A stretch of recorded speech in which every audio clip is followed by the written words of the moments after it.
watu kujaambia sisi utawala ya Masaka.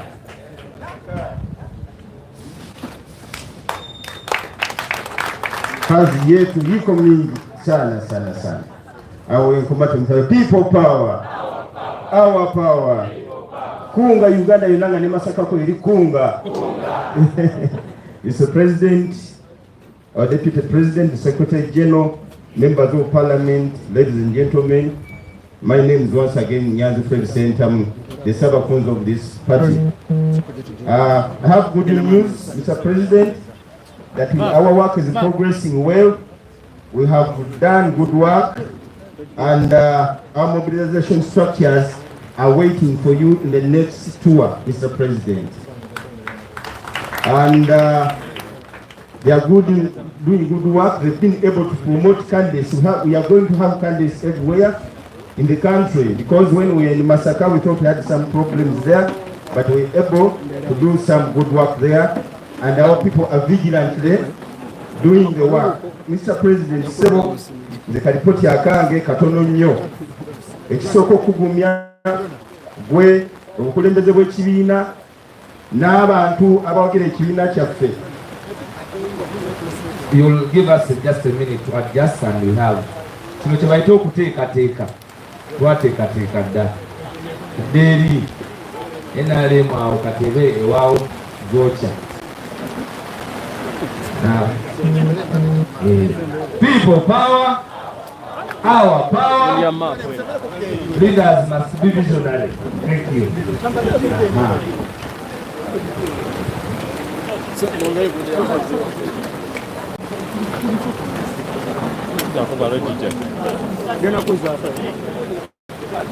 Agwa ke etonye kutuwa wetuli Bapu anegenda wa eno siyo ande eba mungupa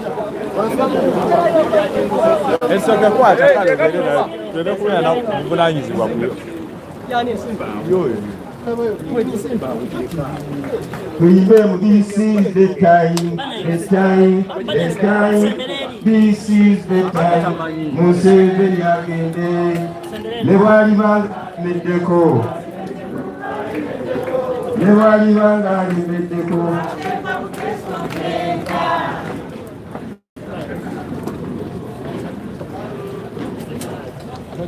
So, Mr. President, nsaba okutegeeza nti eggwanga lyonna gumu, bino byonna ebibadde bijja zibadde empewo. Bwe twabadde Masaka twasobodde okutabaala buli wamu, ate nga n'abantu bagumu nnyo. Twagenze Sembawule, tugenda Bukomansimbi, tugenda Kalungu, ne tugenda ne twetoloola wonna ne tutuuka mu bitundu by'e Masaka yonna, nga obukiiko bwaffe bwonna bukyaliyo. Era amawulire amalungi gembawa, abakulembeze baffe bawagadde obusobozi bwa bonna okwesimbawo n'okugyawo bonna abadde baleeta embererezi mu Masaka. Ekyo nakiwulira nkituddeko mu ngalo. Ekyokubiri, Mr. President, tulina program ng'ekibiina kya Mobilization okutabaala ebitundu by'embale mu Eastern Region ne Bukedde. Wiiki eno sebo tukusaba otuwa amaanyi tweyongereyo ekibiina, kubanga bwe tusangamu abantu abakankana tweyongereyo ku bweyongezi. Nebaza abakulembeze bonna abatuwerekerako nga tebasinzidde ebifo byabwe wano mu Kampala wokka, naddala twegattako ne tugenda ne tukola omulimu wa bweru eyo Museveni gy'aziganya. Tubasaba Secretary General agenda tubuulira atuwe updates ku kigambo kya tuwa. Ekyo kyo tetukompromisinga. Ekibiina bwe kigambira tusimbudde, fedda tusimbula ne tukola ki? Ne tugenda tuyambako bannaffe naddala okugoba okutya. Mbakakasa abamu tufe nga tukyali Mobilization Department, Mr. President, tetugenda kussa mukono, tugenda kukola ekyonna kyonna ekyetaagisa olaba nga tukunga eggwanga lino. Mwebale nnyo, mwebale ddala. Assalamu alaikum warahmatullahi wabarakatuh. People power, our power. We thank Chairman Nyanzi and his mobilization team for the resilience, commitment, but also for the outreach. It is not very easy to get out there. where there are no cameras like it is here in the center and more exposure. Naye buli bafuluma ne batukolera omulimu gwe gutyo tusinga nnyo. Mukyala Muwanga tusanyusa okulaba oyo ava UK, ojja kutusanyusa nnyo okulaba oyo omuwagizi waffe abeera London. Abo be batwogezaako nti eri tuli mu bazungu, nedda tuva mu bannayuganda.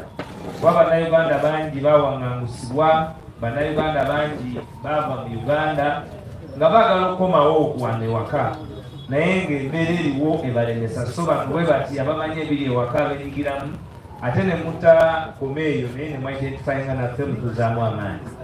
Kansuubire siwadde poliisi lukusa kunoonya. Mwebale nnyo, mwebale ddala. Without wasting any time, I will invite the Secretary General to come and espouse on a few issues. Our Speaker of Nasana, you're most welcome, Mr. Kavule. Thank you. People power. Comrade Waiswa, thank you so much for those wonderful the media. I will not say much, but to just give a few updates. One, about our School of Leadership. As you all know, we started the School of Leadership, and I want to confirm that our classes are going very, very well. I don't know if there are any students in our School of Leadership here, but the classes have been going on very well every Tuesday, Wednesday, and Thursday.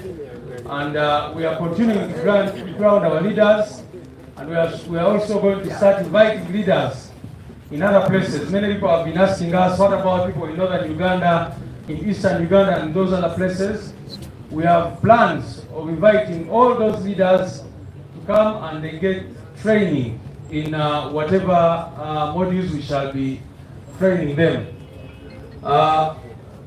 Igaza or Ikman, Yomungu students bange, Somero, General Gaza Mulawa Yao. Those are twins, so they are always confusing. Recently, as you know, we received a letter from the police about that School of Leadership. We have been challenging them because, as you know, all political parties in Uganda have been training leaders over time. The only difference with the National Unity Platform is that for us we are more organized. So that is why they go after everything we try to do. But you've been seeing, even them, even when NRM, whatever they teach is just propaganda, but they teach it. They have something which they call NRM clinics, ideology clinics and all that. They're always telling people lies, giving them fake statistics. But we've not seen police come out and ask them why they are teaching their people. Recently, the FDC also launched what they call the Leadership Academy.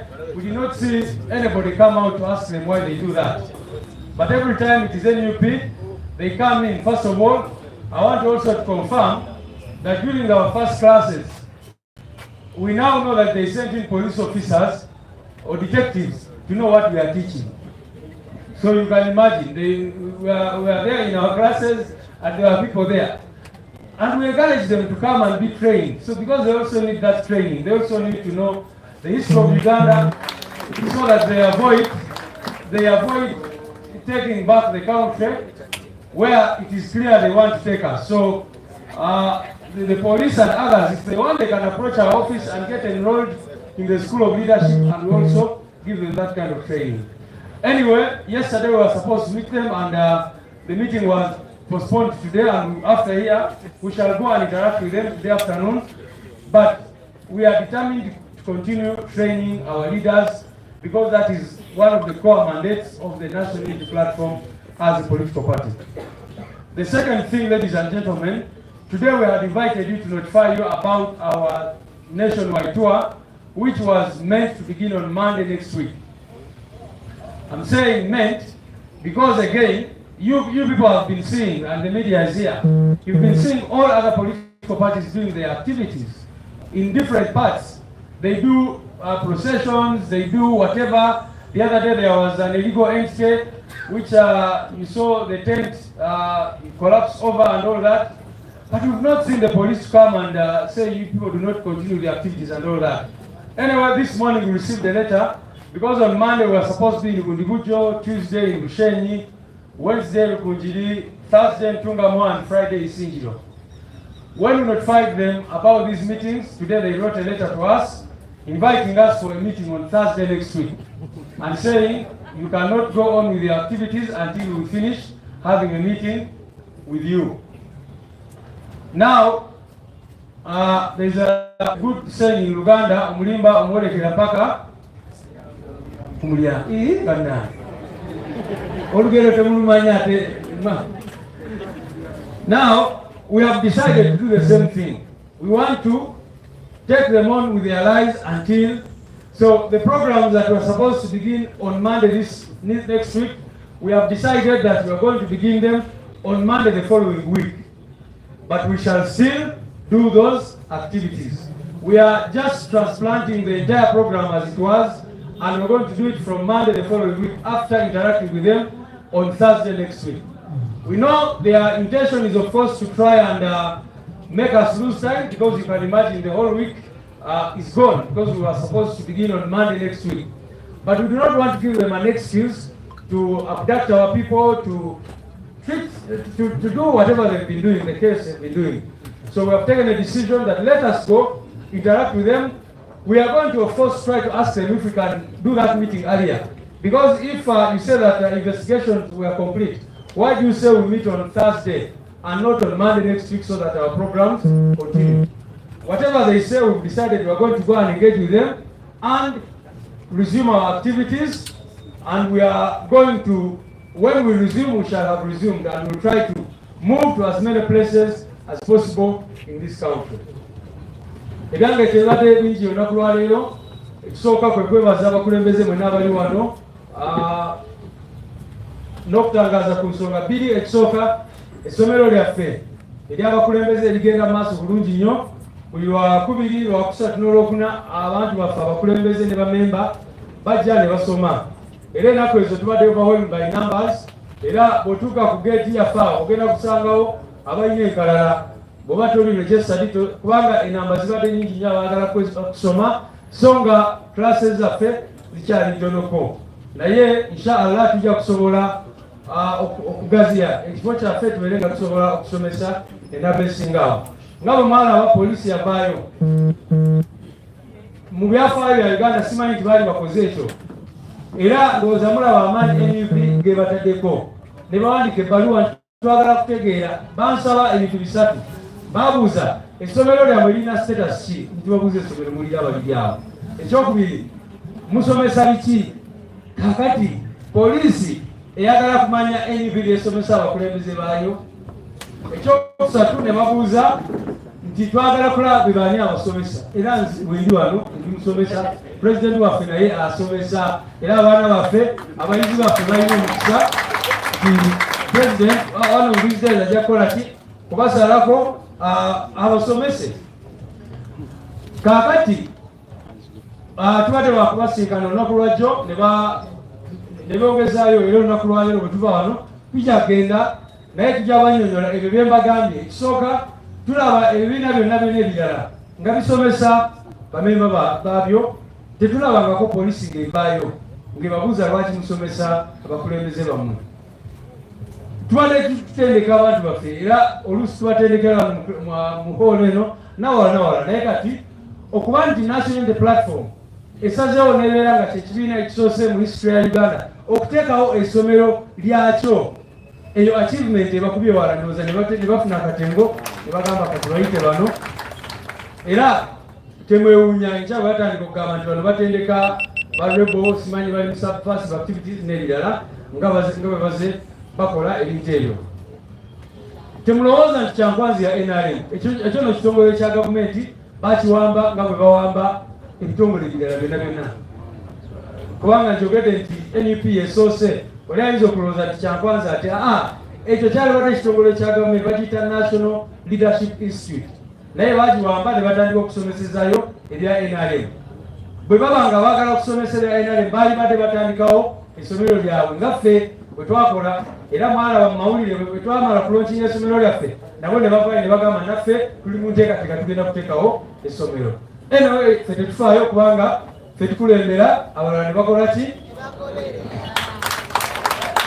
Kati ensonga y'okubiri ebadde ku nationwide tour nga wemumanyi twali tutalaga eggwanga era ebiseera ebyo twagenda Masaka nga tugenda bwe twali bagenda Mityana ne bavaayo ne bawa ensonga ezisinga okuba wiiki ne bagamba enkuŋŋaana zammwe tuziyimiriza naye ne tutwamu ne tubawandiikira kubanga ffe tetuli bamenyi b'amateeka tubadde tulina okugenda next week nga Monday tubadde tulina okubeera bundi bujjo Tuesday nga tuli Bukyeni ku Lwokusatu nga tuli Lukunjiri ku Lwokuna nga tuli Ntungamo ne ku Lwokutaano nga tuli Isingiro era abantu beeyo batwesunze nnyo naddala beesunze pulezidenti waabwe gwe balonda naye olunaku lwaleero nafunye ebbaluwa okuva eri poliisi era ng'eyo bbaluwa egamba nti batuyise mu lukiiko ku Lwokuna bakimanyi nti mitingi olukuŋŋaana lwaffe olusooka lubadde lwakubeerawo ku Monday naye bo ne batuyita ku Lwakuna olwa wiiki ejja mumuje tuwayeemu era mujagenda mu maaso n'emitingi zammwe after that. Anyway, nga bwe mbagambye omulimba omwolekera mpaka ku mulyango era naffe bwe tusazeewo nti kale mu kifo ky'okubawa chance ekozesa effujjo n'ebirala ne bakwata abantu baffe ne babawamba ne babatuusako obulabe bungi tusazeewo nti meetings ezo tuzikyuse zibeere za wiiki eri eddako sooke tumiitinge nabo tuwulire biki bye batugamba naye nga bwe nabategeeza mu bbaluwa yange ffe tuli beetegefu okugoberera amateeka kubanga era tubadde tugoberera amateeka naye kye tutayagala kye tutasobola kukkiriza kwe kuyisa NUP mu ngeri y'enjawulo ku bibiina ebirala oba ku bantu abalala naawe abamenya amateeka muze mubiraba nga bannaffe abali mu bibiina eby'enjawulo naawe abamenya amateeka nga ba PLU n'abalala nga bakola processions ku makubo bakola ki juzi nalabe abamu nga sigenda gendayo naye kyogedde ku muzindaalo naye abo ne babaleka ne bagenda mu maaso nga bakola bye baagala naye bwe kituuka ku NUP ne bateekawo ebiragiro n'amateeka agatali mu mateeka so tukyagenda tukyalenjinge ebyo byonna byonna bye bagezaako okwogera n'ebigambo ebyo munzikirize nyanirize deputy president waffe era yagenda otuyitira president ayogereko gyetuyi people power our power NUP everywhere. Mama, give me just 1 minute. No, why here? Membership registration is ongoing. Abantu baffe tugenda maaso n'obawandiisa era yonna gy'oli mu ggwanga tulina abantu baffe bali eyo osobola okwefunira kaadi ya National Unity Platform. Thank you so much, the Right Honorable Secretary General. Your Excellency, the de facto and the jure president of the Republic of Uganda. I love drumming that. Just last week I was drumming it on a panel with the UPTF and they looked at me. I also looked at them because it is the truth. Yes, the members of parliament here present, all of you here present, the media, the Secretary General, kunga. Omuntu wawa. Yes. I'm not going to waste time. My role is very simple, to invite our president. However, Your Excellency, allow me to take this opportunity to thank the entire National Unity Platform Party for the solidarity you showed, you laid in practice when we sent our Aaron to the Father. It was noble, it was grand. I thank each one of you for your presence, for your sacrifices, the finances. I look at it, I'm like, oh my goodness. This is people power in practice. Hawadifo. Neyanzege. Kakati. Tetuja kupower.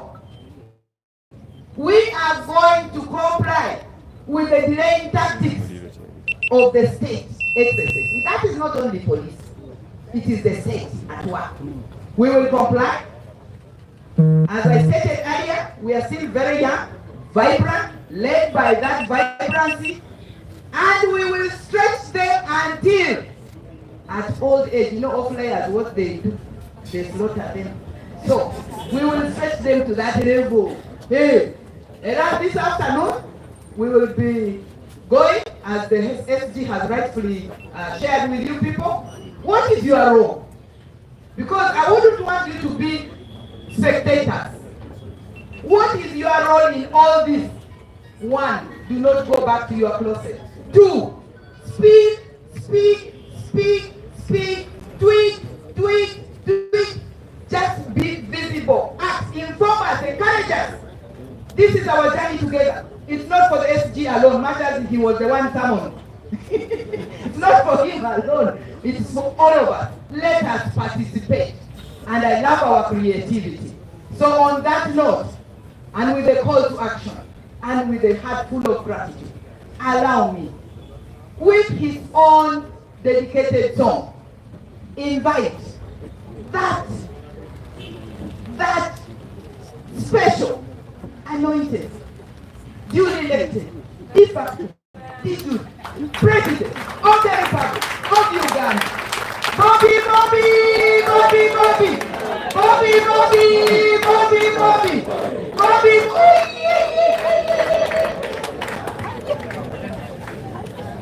Thank you very much, Madam Deputy.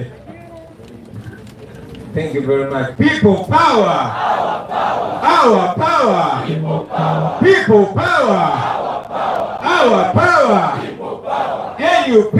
Everywhere! Everywhere! Adui nani? Adui nani? Adui nani? Adui nani? Tusonge mbele, tusonge mbele. People power, our power, NUP, and everywhere. Thank you very much, comrades. Please take your seats. Thank you very much, Madam Deputy, for the kind introduction. Many times when you introduce me to come and speak, I look behind me because many times when you talk about me, I feel like the person you're talking about is much greater than myself. Thank you very much. We don't take that kindness for granted. Comrades, as we meet today, allow me to once again communicate the sad news of the sudden passing of the father to our noble comrade, the Honorable Nsamba Oshabe Patrick. His father passed away last night and we'll be laying him to rest on Sunday in Kasanda. Please, on behalf of the National Unity Platform and all his friends, receive our condolences. I also want to add my voice in appreciating many of you that showed up to commiserate with our Deputy President when she lost her son recently. We continue to stand with you, Mama, and thank you for being a symbol of strength. You are the one who lost a son, but you're the one comforting us to the present day. Thank you very much for being who you are. As we are here today at the ceremonial grounds in Kololo, General Museveni and his bootlickers are spending yet again billions of taxpayers' money, thanking himself for having spent almost 40 years in power, congratulating him for having successfully subjugated the people of Uganda, forgetting that there is yet another unstoppable generation which will represent. So yes, while they eat and make merry, courtesy of our taxpayers' money, we are busy trying to encourage the masses not to give up. I also want to salute some of the comrades. Njagala musako muna naddala abo abatakyafugika nga mwe muli Eswabra ow'omukisa ennaku zino takyafugika ne bwe weesigalireeyo mama. Congratulations and happy belated birthday, Comrade Swabra. Friends, it has been a long time since we interacted, since we had a chance between then and now. So much has been happening in our country that warrants your attention, our attention. I'll speak about the worsening human rights situation in Uganda. About 3 weeks ago, our comrade, my governor, wetuba tetulaba bulungi katusembereko wano katono tulaba tunasookola pulezidenti about his gross torture. This young man went missing for a week, and when he resurfaced, he had all these wounds of torture. He told us that he had been detained, but terrible, much more terrible than that, this young man was raped in custody. He was sodomized by soldiers in CMI. Yes, that's what happens. Onomvuka bamuwamba namala wiki namba natalabika. Newe yalabikako nga bamutochalinze bamutulugunyiza nga bamulidde n'ebisiyaga ku CMI ate nga si yasoose ne bwe weddirayo. It is shameful, it is painful, but we have to talk about these things because this is the reality. This is a reality. Our comrade Maenga Ronald is one of the many political prisoners that were arrested in 2021.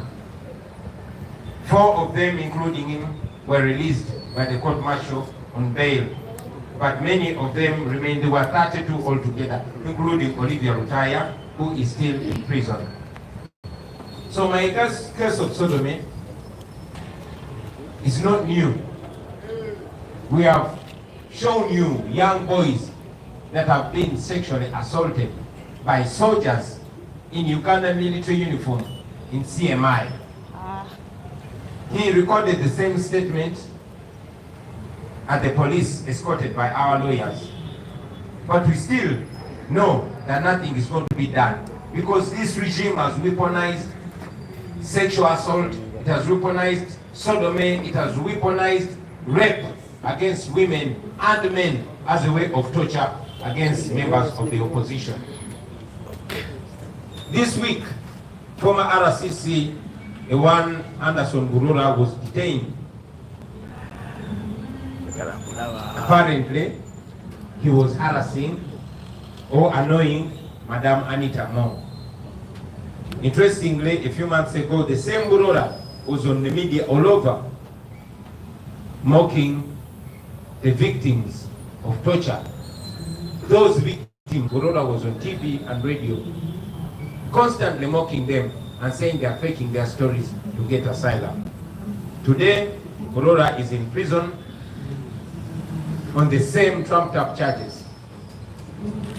Of course, we criticize that lawlessness. And yes, we call for his freedom. And we hope that the plight of Burura communicates to those people in the regime, the NRM members, even to us here, that in a sinking boat called Uganda, nobody is safe. Tewali is safe. Muliato liri mukubira. Burura abadde RCC amaze ebbanga ddene ng'ajereka ng'asekerera era ng'akiina bannaffe ababa bawambiddwa ne batuusibwako ebikolobero ebifaanana bwe bityo, naye ne Burura bamukutte mbu abuza Madam Anita Mongo emirembe kubanga Burura amaze ebbanga ng'ayogerera Anita Mongo ku bubbi Anita Mongo bakulembedde mu Parliament. Kati Burura ali mu kkomera. Tuvumirira okwata n'okutulugunya Burura. Tuyinza obutakkaanya naye n'ebyakola obutakkaanya nabyo, naye twagala naye afuna eddembe. Eri ddembe lyabadde alemesa bannayuganda okufuna, twagala alifune, twagala afune obwenkanya. We want him to get the justice that he has so many times helped in denying the people of Uganda, because we believe that nobody should be subjected to lawlessness. So we add our voices in calling for his release and fair hearing. About the evictions in Lubigi, many of you have seen our people displaced in Lubigi, in Nansana, in Aweru, and many other places.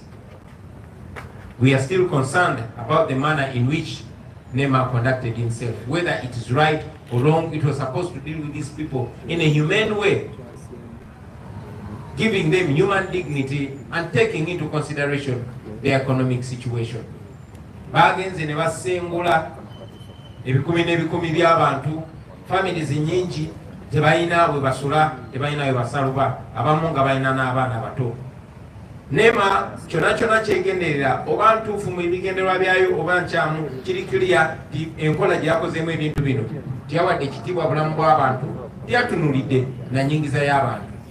Twawulidde tibalina n'enteekateeka okusenda abantu abalala bangi, newankubadde ate zi factories eziri mu ntobazi ne zi petrol station eziri mu ntobazi tezikwatibwako kubanga z'abakungu mu gavumenti. Naye era tumanyi nti ebyo bye bimu ku bigenda okuleetera Bannayuganda okumanya nti tewali agenda balwanirira okujjako bo kennyini. I want to speak on the grand corruption and theft at Parliament. Scandals have continued to unfold in Parliament recently, including 3 regime MPs that were charged for corruption. Apparently, they were asking the Uganda Human Rights Commission for a kickback before they passed the budget of the commission. We were not surprised by the audacity of these MPs because, I mean, if their colleagues can pocket up to $1 trillion shillings meant for war hospital, if they can pocket billions of money made for COVID victims, then these ones saw it as child's play.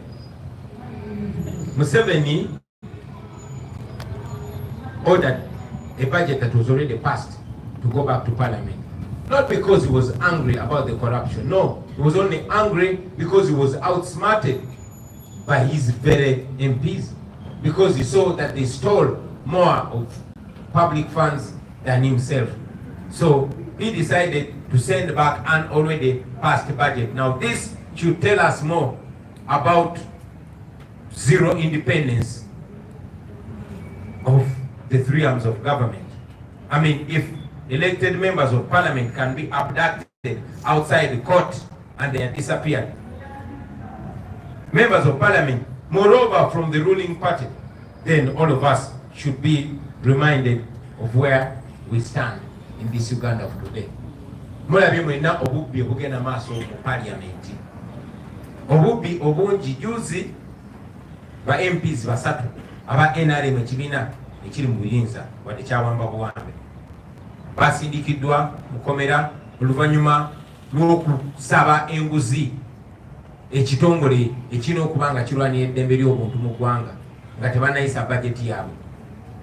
Naye era nga bwe mbagamba kino tikirina twewuunyisa kubanga bw'abanga bannaabwe basobola okubba akatabali kakalamba akalina okubeerako eddwaliro ly'e Lubowa, baba basobola okubba obumbi n'obumbi obulina okubeera sente zirina okuyamba okugula ebyuma ebyamba okussa balwadde ba COVID, then bano balaba tikya bulijjo. Era nga bwe mbagambye nti Museveni okusindika bajeti yayisiddwa edda ku mukolo ye kennyini gwabaddeko, bagizeeyo mu Parliament bagiyise buto. Tekiraga nti yali alwanyisa nguzi, wabula yanyiga banyizi ti banne ate abakozi be ba MP be bamusinga okubba sente z'omusolo, n'agamba nedda tebayinza musinga mu kazannyoke n'agisindikiddeyo. Ekyo njagala kibalage bassebo ne bannyabo nti amasiga ga gavumenti 3 tegakyetengerera n'omulundi n'ogumu. Kati eri one man show, Saabaddi kyasalawo kyekitambula. Eyo ye Uganda gye tulimu. About our school of leadership, the Secretary General has already told you about our school of leadership and its status. We've said it before and we say it again that as NUP we believe that the abuse of office and power in Uganda is not by accident. No, this is partly as a result of having leaders in public offices that are not grounded in skill and in morality. So as part of the solution, we opened the NUP School of Leadership in our old headquarters in Kamocha. And like I said at the ceremony, we intended to nurture a new breed of leaders that respect their offices and the people that put them in their offices. Of course, police has summoned us to apparently explain what we teach in that school. Twakulawo essomero lino kubanga twamanya nti waliwo obuzibu mu bukulembeze bwaffe. Ekyokubeera nti tulina abakulembeze abataasa kitiibwa mu ofiisi zaabwe, abazikozesa obubi, abakozesa obubi obuyinza. Twakiraba nti si accident wabula kyagendererwa. Embeera y'obukulembeze bwetu mu ggwanga kuba tulina abakulembeze tebalina bumanyirivu, tebalina na buntu bulamu, tebalina buntu, tebalina mpisa. Kyatutandisawo essomero lyaffe. Tuteekewo abakulembeze abapya, omugijjo gw'abakulembeze omupya nga tebalina bubeezi bumanyirivu naye nga balina n'empisa ez'abateekebwamu ez'abayigirizibwa, morality mu bukulembeze. Naye era nga bwe mwalabye kati batuyise mbu tubannyonnyole essomero lyaffe lisomesa ki. Sekretary General waffe ne ttiimu bajagendayo naye ate ne wano mumpa omukisa mbannyonnyole essomero lyaffe okusookera ddala liyigiriza byakujjako Museveni. Ekyokubiri tetukomaawo wabula twagala tuyigirize bannayuganda ekyokuzzaako nga tumaze okujjako dictator. In this our school, the first thing we teach is to free ourselves from dictatorship. And like Comrade Weiss was explaining, one of the most important books that we break down in all languages, even in sign language, is a book by Jean Sharp called From Dictatorship to Democracy, because we are on a mission to move Uganda from a dictatorship to a democracy. And not only that, but after that, we want to prepare those leaders to build a new country, a country where their children and grandchildren are going to be proud to be citizens. So that is our mission. The Secretary General will probably put it in the Harvard kind of English so that the police understand it better. We are aware of the intention of the police to close our school. Tumanyi bulungi baagala kuggala ssomero lyaffe. I mean, they've banned all manner of sensitive of civil awakening.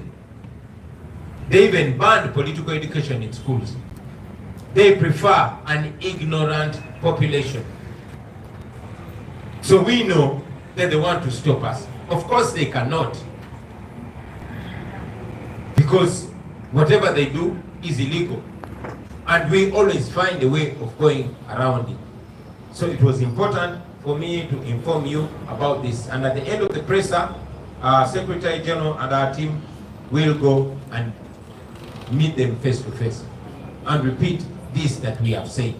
Tetuchikweka mission yaffe yakujjako Museveni kununula abantu baffe nga mwemuli n'aba police nabo twagala okubanunula. About the situation in Kenya, many friends have been asking, what are your thoughts about what is going on in Kenya? Now, across our border, the young men and women in Kenya have, as we have seen, captured our imagination and the imagination of the continent and the world by standing up strongly, peaceful and unarmed to resist a bill that would put another financial burden on their shoulders. United by a common desire for a future that works for them, Kenya's young generation, the Gen Z, marched with determination to Parliament and then into Parliament, as you saw them. They were able to voice their disapproval, and after a short while, the government in Kenya withdrew that bill. That was a win for people power. That was a win for the young people in Kenya, and indeed it should be a win for the continent. We want to pay tribute to the young lives that were lost. We salute them, but we want to assure them that that was not in vain. They stood up and they were seen. And I hope it speaks to all of us that if you don't speak out, nobody is going to hear you. If you don't stand up, nobody is going to see you. So we salute you, the young people of Kenya, for standing up and for speaking up. Mbere badde Kenya mbadde mugiwulira, mbadde mugiraba bangi kuba naffe nga batugamba bannange ekiri Kenya kituuka ddi wano. Ekyo nange kye mbabuuza, mukola ddi eky'e Kenya batumu?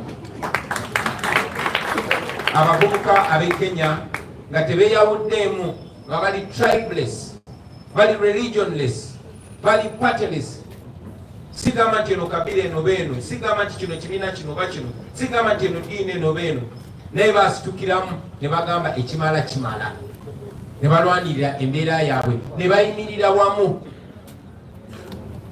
ne bawangula. Ekyo nsaba kitujjukize ffenna nti bw'oba toyogedde teri agenda kuwulira, bw'oba toyimiridde teri agenda kulaba.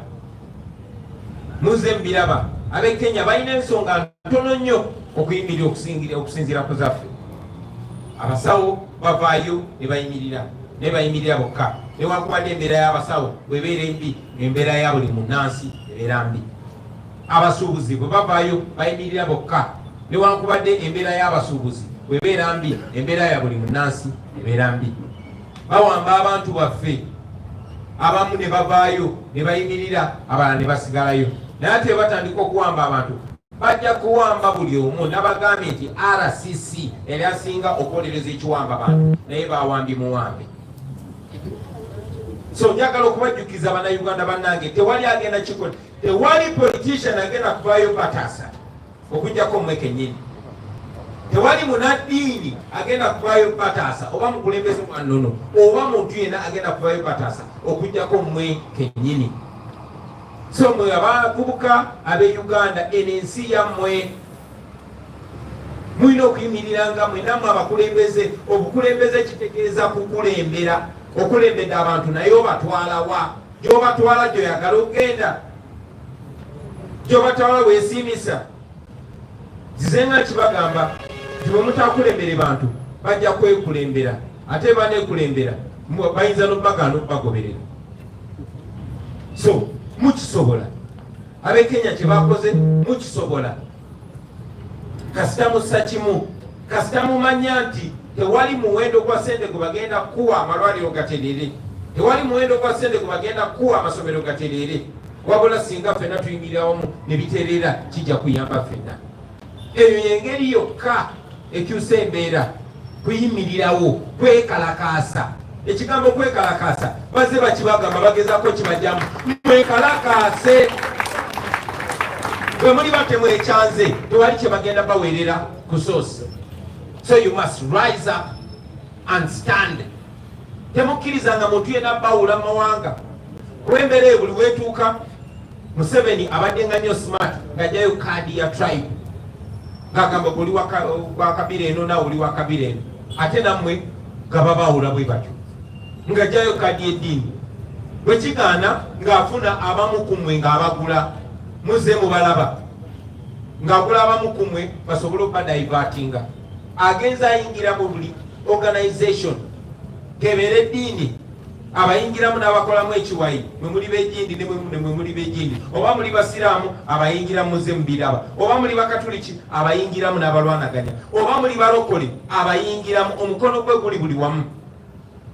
Tekikomaawo, genda mukulembeze kabeere bukulembeze bwa nnono, era abayingiramu n'abawula buli omu n'amufunako ekiwayi, kasita abasuulira ssente. Ebibiina muze mubiraba byonna, buli wamu ayinawo ababe. Bayinza obuteerangirira nti bakozi be, naye mubeera mubalaba bonna, era kiba kibalaga ani bwe bakola ki, bwe bakolera. So njagala okubajjukiza Abannayuganda bannange nti you must not leave your plight to only the politicians. The politicians will lead you when they know you know where you want to go. If you don't know where you want to go, they will mislead you. Kenya etuwadde example. Ekibadde Kenya musobola okikola. Temwewuunya lwaki ba deployings amagye wano wona kubanga batya. Ne kati ate abantu abatya mwe muganya obakangamu.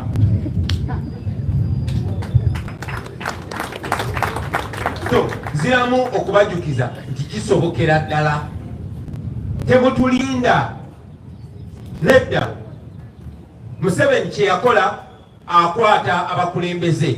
N'agamba kati wenkera ku makya ne neetoolole wa Kyagulanyi ne w'abakulembeze abalala mbakiremesezza. Kaakati this is the time to change that. This is the time to change that. Ne baba bansibye mwe mugende mulumbe. Ne baba banzise mwe mugende mulumbe. We must have that mentality. You must know that each of you can be a leader and lead Your generation needs you. Nobody is going to help you. No, solution is not coming from anywhere but from yourselves. Remember that. Finally, comrades, about our nationwide tour, our Secretary General has spoken to that. I just want to confirm to you, the people of Wondibucho, the people of Ntungamo, the people of Ishaka, the people of Kushenyi, the people of Rukunjiri, Isinjiro, tuyo muhanda ni tuisha. Tuja mutulinde. Finally, I want to appreciate all of you comrades, the leaders that have kept the momentum going, the comrades that have not stopped demanding for our missing and our detained brothers and sisters. Those that have demanded for the political prisoners, please don't stop. I am aware that even today as we speak, many frustrated families have been conscripted to go to Museveni. Some of our comrades have been paid to go and demand and claim that actually they've been telling lies about their torture. Some are paid to even lie that NUP is the one that abducts them. I salute those of you that have stayed on the course and are staying on the course constantly. Let's keep the families of the missing comrades in our prayers, and whenever we can, let us visit them, let us give them confidence. The children, the widows, I salute all of you friends that are helping us pay school fees for the families, the children of the missing and killed comrades. Please don't stop. Most importantly, comrades, we must never ever stop. We must never say die. We must never give up. Let us keep pushing, because soon and very soon we are going to be free. What the Kenyans achieved, we can achieve and much more. Freedom comes to those who fight, not to those who cry. Because the more you cry, the more your people will continue to die. But if you stand firm, if you rise and demand for your rights, you will get your rights. And forever you will be free, and your children and your children's children will be free. Njagala bebaza abasebo ne banyabo mwenna abayimiriddewo abalemedde ku mulamwa abaagana okutunda emyoyo gyammwe abasigadde nga mudimandinga nga mubanja baganda baffe be baasiba abo abaagana okwetunda abakulembeze bannaffe abaagana okuva ku mulamwa abaagana okukyusa ebigambo byammwe mmwe abalaba nti struggle yaffe nkulu okusinga ssente abamanyi nti eddembe ly'abannayuganda kulu okusinga obabulirira mwebale nnyo mwebalire ddala temulekeraawo gye twabalanga okujja ku nationwide tour tugenda batuukako musigale nga muli strong musigale nga mulemerako bano abantu betulwana nabo batiitiizi nnyo era mu bbanga etali lyawala bagenda twegatako mwebale nnyo okumpuliriza mwebalire ddala for God. Kona mama kona mame kidongo abali bagala Uganda okujediza bakirekere kyabu yakisobola kona mama kona mame kidongo abali bagala okubediza bakirekere NUP yakisobola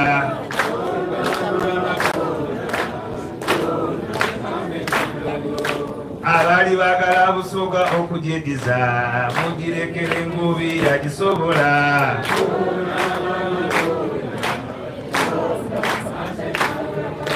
abali bagala Masaka okumwediza omuleke yamusobola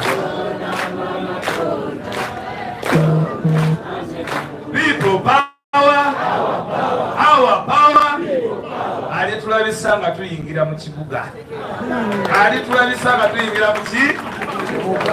era ndowooza kyobulaba abakulembeze b'NUP tukyetala eyo paka bwe tulyetala nga tuyingira mu ki byonna biba byawooma. People power, our power. We were joined by more leaders, Lord Councillors, members of Parliament. I saw the Honorable Katalazi from Masaka, the Honorable Simbwa from Nachifuma. People power. Our power. People power. Our power. Our power. People power. I think Nyeko was here before Honorable Nyeko. You're most welcome, and all other leaders. I've seen the Speaker. of KCCA. I'm seeing my brother also, the Lord Councillor of KCCA here. Mobidu, you're most welcome, all of you. And Mchala Yakatonda. We will take 3 questions, please, from the media. I want to take it that we have said it all. We have said it all. Thank you. We will have the anthem. Hey, we were quick. Babu FM. Young woman. Let's go back no one. More Mzindalo. Gunono Gunakola. Warren. Umwami we more Mzindalo. Buya. Gugwa. Warren. Aha. Olikubuza mu Lusoga obusigale mu Lwawano. Olibuza mu Luganda.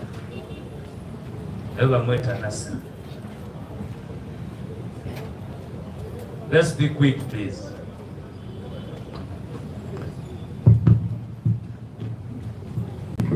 Uganda Baba TV, Baba FM. Ekibuuzo olunaku olw'eggulo tulabye gavumenti. Seta wana abasoga bakubona seta. Bawala. Mwafunanze buti mulyo. Twalabye okulonda kwa bakongeddemu ennaku 180 nga guno gwe mulundi ogwokusatu nga bongezaayo okulonda kwa bachairman. Kitegeeza mwe muli ku kaweefube wakwata ground okulonda bachairman musobole okufuna ground mu kugaba kaadi. NRM ya Jetuma Party erina bachairman abangi mu Uganda yonna. Kibakosa mwe nga NUP okwongezaayo okulonda kuno nga tolabye ne ba MP abatugambye nti lwaki tetwongezaayo okulonda kwa bachairman paka 2026 tudeme kwonona ssente. Kitegeeza waliwo okutya mwe nti muyinza okufuna bachairman abangi ne mweyongera ku buwagizi oba kandi baka ssente zaabuze nga bwe bagambye nga twakomalonda bachairman 2018 gy'emyaka 6 banayongerayo ogwokuna oba mwe muli mulaba muli comfortable n'ekyo tugenderewawo. Thank you very much. Here. Waiso atejja Mzindalo. Kaida ko banti paire wenka kansoko. Yesu. Bamale baguwa waiso kale. Those are the 3 questions we have had. Yes. Thank you.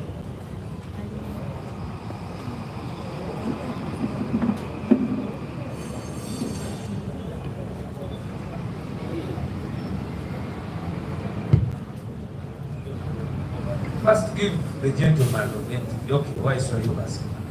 Give the gentleman of NTV first. Raymond Tamale from NTV. I wanted to ask if at all you've done a consensus in regards to the tours that you did in Masaka, in Kamoli, about the supporters of NUP who are arrested. Have you sat down and released them? Have they released them from jail? And then also, before you resume your tours, police have said that you should investigate the accident that happened at Maya. As NUP, have you done your investigations on your side before you go for the meeting on Thursday ahead of your tours? Thank you. Sebo, Vaiswa. Neyanziza, Vaiswa Moses, kutoka wano. Kyanga kiri kiti. Ku nsonga kuyiga eryokusatu erya Parliament. Wiiki eweire twabona waliwo okusika omuguwa wakati wa Speaker wa Parliament n'ababaka ba Parliament eri Honorable Nambashe wali ngaleese okukyusibwa okwabakulembeze abamu aba NUP. Twajja okwesanga ku nkomerero nga NUP bagiwangwire. Imwe nga ekibiina kya NUP ate n'ekibiina kya opposition mu Parliament. Nga bagiwangwire batya? Mu Parliament kubanga okusinza ku kyaliwo Honorable Nambeshe yaleeta amayina ag'ababaka abakulembeze ba NUP be bali kwenda okukyusibwa babe nga babaleeta enkyukakyuka. Ku nkomerero Speaker ekintu yakisibira ekuli twabona okusika omuguwa okwaliwo kino tikiraga nga kino kitwalawa ng'ebibiina ebyobufuzi ate twabona nga nuupu imwe ng'abakulembeze ba nuupu siteepu ki gye mujja kukola mujja kuyigiriza enkole kubanga tulingirira nga commissioner honorable Zaake paka sawa dino nga nuupu edi nga ni commissioner omutuufu palamenti ebintu ebiriwo speaker n'akozesa obuyinza imwe nga nuupu kiki kyemusobola okukola oba kyemujja kukola okutereeza ekintu ekyo webale nozo ekyobuuliza bamusuka kuba tulowooza nti ebonolo bategeere Sematimba niwe osembayo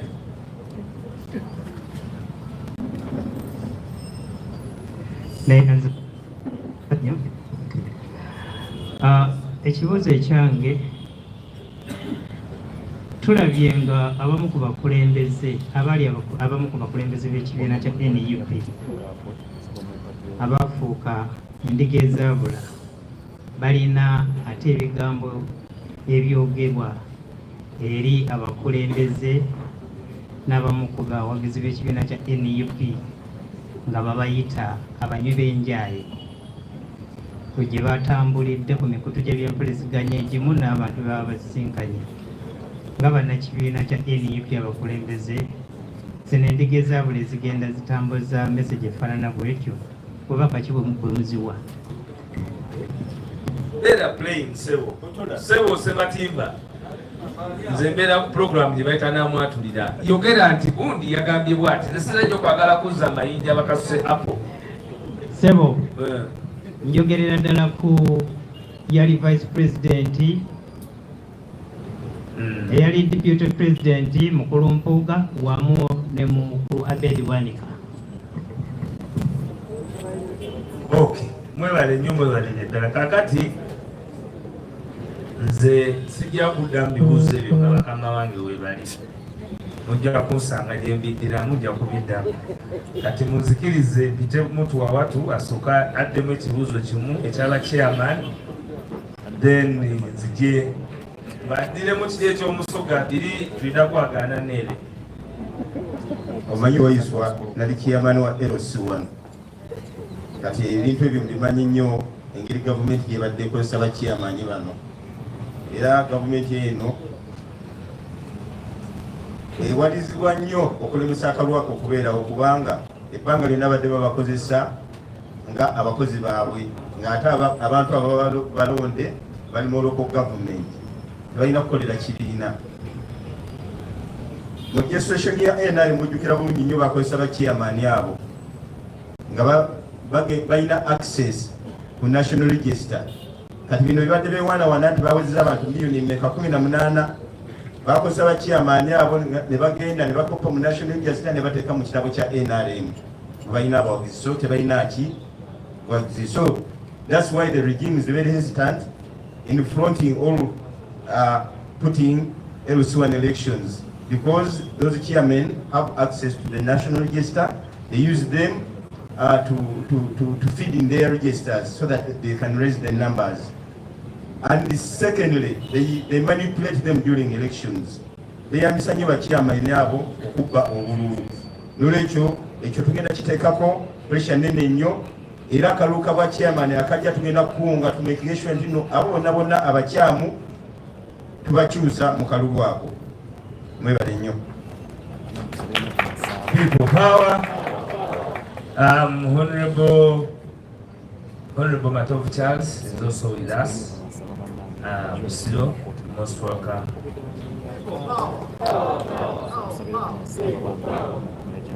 The most welcome. Nemeya alinganda mlianyama naye wali siwe ya most welcome.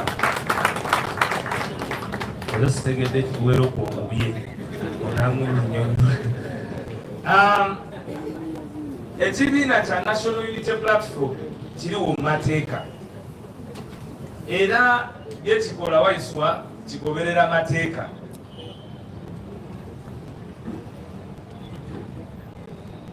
Omuyimbi ali kulembera Parliament ali kumena amateeka ga Parliament okukola ebibye era okwetera omuwenda mwasobola okuyibira esente.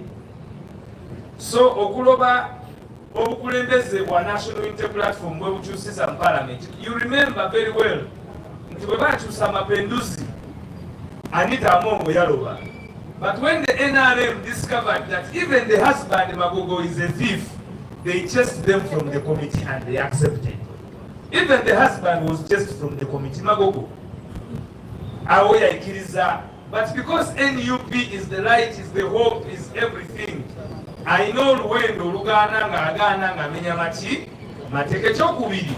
Abantu abo bonna bemulaba tibalemedde ku budget committee, tibalemedde ku committees obwenjawulo, balina emisango gye bagenda okuvunaanwa egy'okunyagulula bannayuganda. Bwe banaaba tebavunaaniddwa mu gavumenti ya Musibira Muggwa, nga bwe tulikwata Musibira Muggwa ate bo bwe balitulema. Kubanga mu gavumenti yaffe tulina okuba ne audit ebibbiddwa, tumanye ebizimbe bya gavumenti ebitwaliddwa, tumanye amasomero agatwaliddwa, so ne Banita Amongo bali just temporary relief. Naye ng'ekibi oba akabi kajja ku mulyango gwabwe essaawa yonna. So by'okugaana abakulembeze, mukama wange gy'oyo yabannyonnyola nti kati abo ba NRM.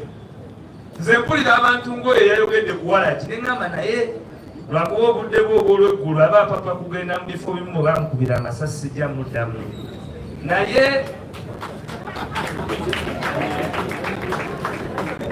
Naye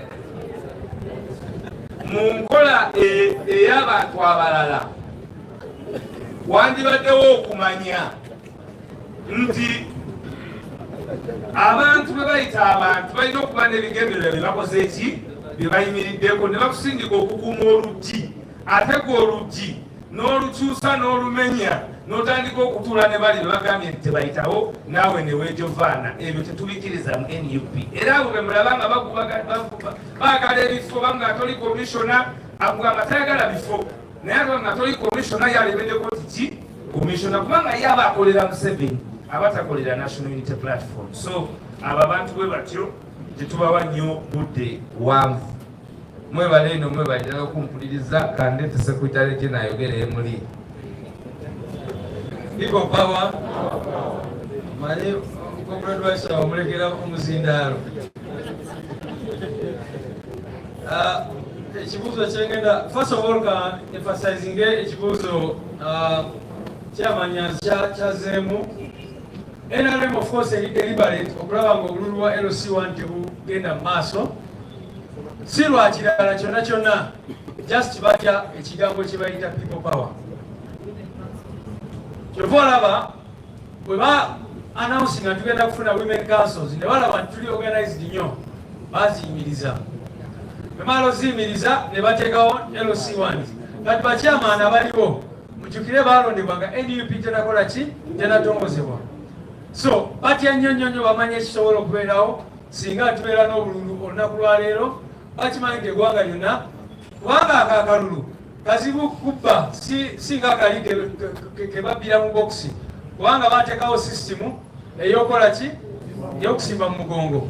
Kati bakimanyi bulungi nnyo nti eggwanga lyonna abantu bagenda kubeera mabega wa umbrella. Kyokka olaba bagezaako okwongezaayo akalulu ako buli lunaku, naye ffe tubagamba nti ekyo tekigenda bataasa. Tekigenda bataasa kubanga abantu baffe gye bali, amaanyi g'abantu gye gali.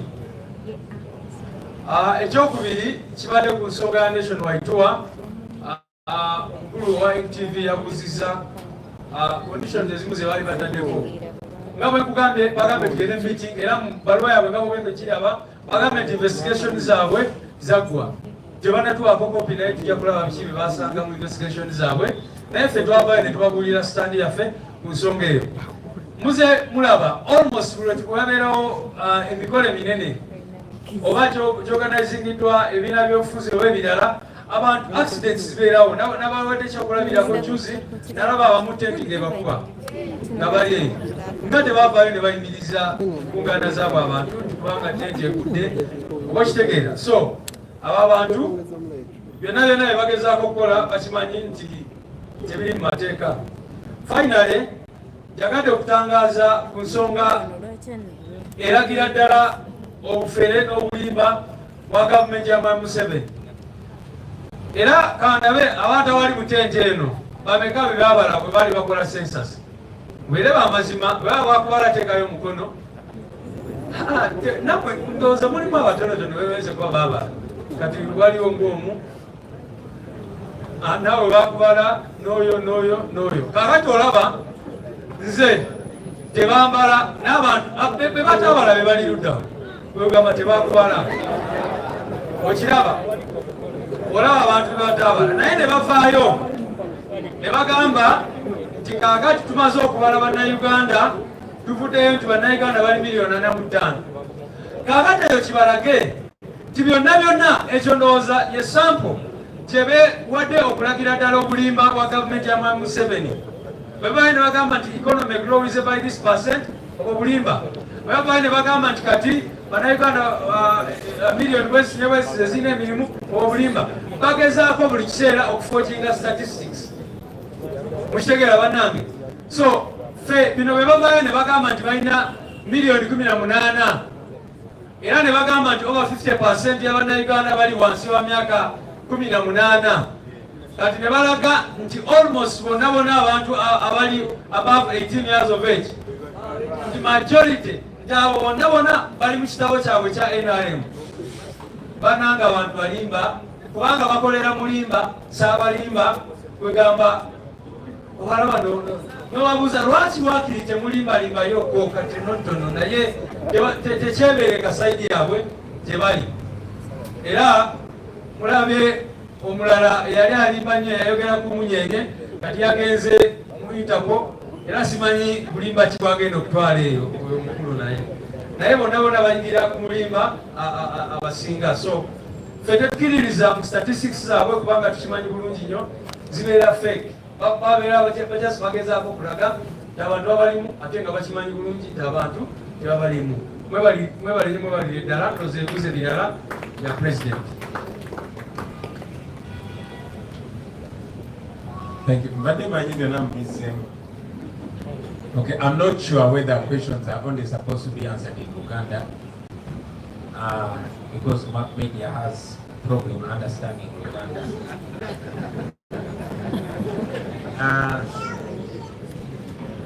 But the media is asking Uganda, not the map media.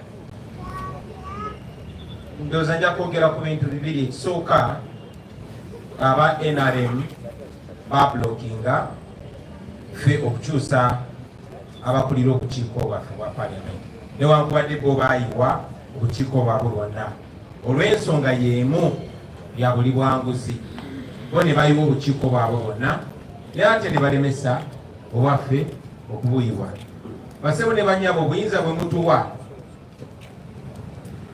bwakulonda abantu abagenda okulondoola emirimu egitambula mu parliament abagenda okwopozinga oba okuwakanya oba okulemesa ekikyamu kati ate omukozi w'ekikyamu ye bwakugamba ono yalina okunnemesa ono si yalina okunnemesa omubbi bwakugamba ono yalina okutukuuma ono si yalina okutukuuma olina okufunamu ebibuuzo by'obuuza mujjukira bulungi nti twalondako munaffe agende awakanye gavumenti mu parliament naye gavumenti yene egamba ono atuwakanyiza bulungi katumweyo n'obulabo obw'okutuwakanya obulungi atuwakanya mu ngeri gyetukola ki etwagala era ffe abalina obuyinza mu mateeka abamulonda omuteeka ku komishoni eyo bwe twamugjayo gavumenti negamba ono yatuwakanya obulungi yabasigalawo newakubadde bakimenya mu bakikola mu bumenyi bw'amateeka awo muba mumanya ani gwakolera mu mbeera y'emu bo ne babalemesaayo ffe nga NUP tulonda omuntu ne tumusirikayo era ekiseera bwe kituuka ne tugamba akati gwe vaayo kati ffe bakooki gwe zanya wano gwe vaayo kati ate omuntu gw'osamba naye bagamba ono golokipa gwe mubamutemuleka mu golo kuba ye bwe tukuba golo agweriyo n'enyo mumanya gwakolera so munzikirize ku nsonga eyo mbategeeze ti bannaffe abo be twajja mu palamenti kwe kwali Abedwanika kwe kwali Joyce Baagala n'abalala twabajja ku bukiiko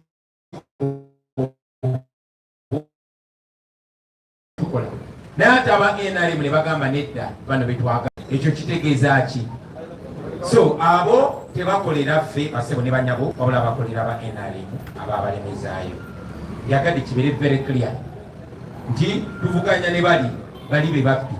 So kati omubi bwagamba twagala ono yabatuvuganya, ekyo nsaba kibaleetere ebibuuzo. Abuuza simanyi oba ddala ensonga nkulu ebanyina ogiwaako ogyongerako eddoboozi naye okibuuza ate tuli baweereza bamwe kitukakatako okwanukula. Ogambe nti abamu ku bakulembeze bannaffe baavuddeyo ne bagamba aba NUP batamiivu n'abanywi banjaga. Simanyi oba mu Uganda, mu East Africa, mu Africa ne mu nsi yonna waliwo atamanyi byafaayo byaffe nabwe tetuvudde.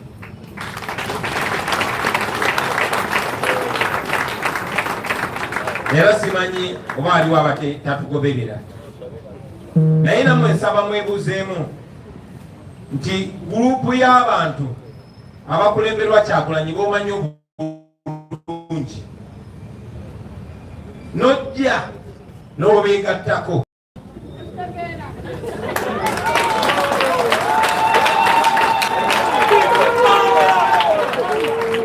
nga banywe banjaga banywe bamwenge naye ne weegatta kwabo abanywe b'enjaga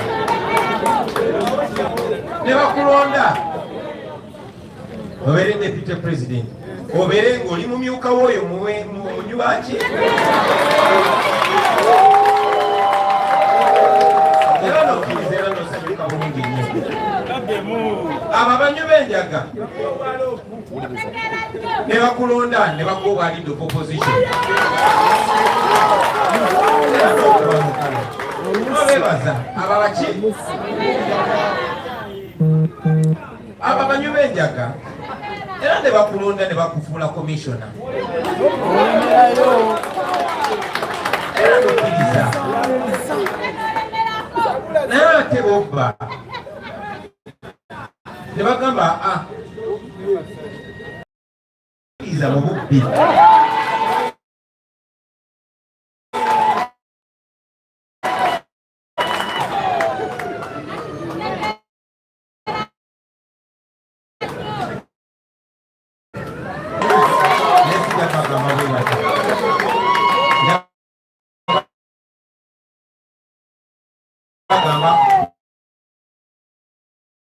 okuzaaba abaana yokutikita karakita kuba karakita osobola ogyambaza esuuti ng'eniyange karakita osobola ogiyiga okutambula obulungi gwe ng'omuntu naye karakita ebeera munda karakita ye muntu. Ekyo kibayigirize obutagendera ku ntambula yaffe ku nkula yaffe ku sayizi yaffe wabula mugoberere ebikolwa byaffe ebyo ebituvaamu oyo ye muntu yennyini abeeramu. Nakumaliriza nga mbawa akagero kamu. Omugezi Nelson Mandela yatugamba any person that changes their position and their values depending on who they are dealing with and their interests, that is not a person that can lead a nation. Omuntu yenayina akyusa byakiririzaamu okusinziira ku mbeera ne kwani gwadiringa naye na kuki kyayagala oyo taba muntu wakwesiga. So mbasaba abasebo ne banyabo ensonga enkulu ze mubamuwa amakulu. Omulabe waffe ali omuyani abalala bonna akozesa bakozese ekyennaku nti tebayiga bwalonda ono namukozesa kyamukozeseza n'asuula n'alonda ono namukozesa kyamukozesa n'asuula n'alonda ono tebayiga. Njagala okubasaba temubeera diverted. Bingi nnyo bigenda kujja nga byakubajja ku mulamwa kuba divertinga kuba Museveni tumufunziza kati ajja kukozesa n'ababo bakusika enteega ababo bennyini naye temuva ku mulamwa. Omulabe ye Museveni. Buli woolaba nga atax ziyitiridde, buli woolaba nga bakozesa abantu bonna ne bemukkiririzaamu okubalumba mumanya mutuuse ku nyikinyusi. bwe mulaba tebakyatulumba mumanya tetubali bubi. Ekyo kibazeeyo ne ku kye nabagambye ku nsonga ya parliament. Era mulabewo afuuka atya okuba nti yakuwolereza. Omusajja omu gwe bayita Samora Mache yali alwanyisa abazungu n'agamba abantu gavumenti nti bwe mulabanga bano abantu betulwana nabo batandise okumpanawaana mumanya olwo namaze dde okubatunda. So bwe mulabanga abantu bannakyemalira aba NRM nga tebalina gwe basuusuuta ye lwaki sikomaawo.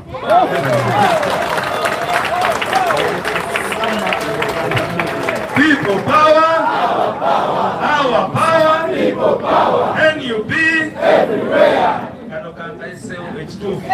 Mr. President, you challenge us every minute. You challenge us every minute. Indeed, you are our president. Kuba ngulya bairenze ngulinjire yo ayo twiziza ukalamu baba we bali kutulungamia. When the struggle is over, we shall wear the victor's crown. We shall wear the victor's crown. We shall wear the victor's crown. When the struggle is over, we shall wear the victor's crown in the new Uganda. People power, our power, NUP everywhere. Amina. Mayor Serunjoji, you most welcome. Abadde naffe Haji Kira nsanyuse nnyo okulaba Hajani Haji Noman nsanyuse nnyo okulaba Speaker Makindye nsanyuse nnyo okulaba mwenna abakulembeze tusanyuse nnyo okubalaba. People power Kasala Sema Nawaswa tusanyuse nnyo okulaba. Sauda Jeno Madada tusanyuse nnyo okulaba. Mwenna tusanyuse nnyo okubalaba. Mwebale nnyo mwebalire ddala. Kale kansubire temwanzigyeko.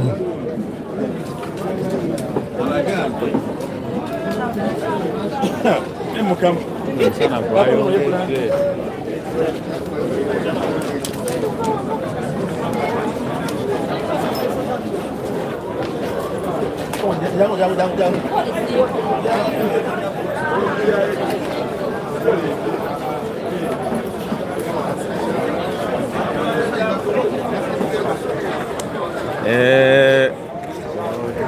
babale nnyo okubeera kwa Itozi TV mwena abadde balaba olukuŋŋaana bwannamawulire luwedde.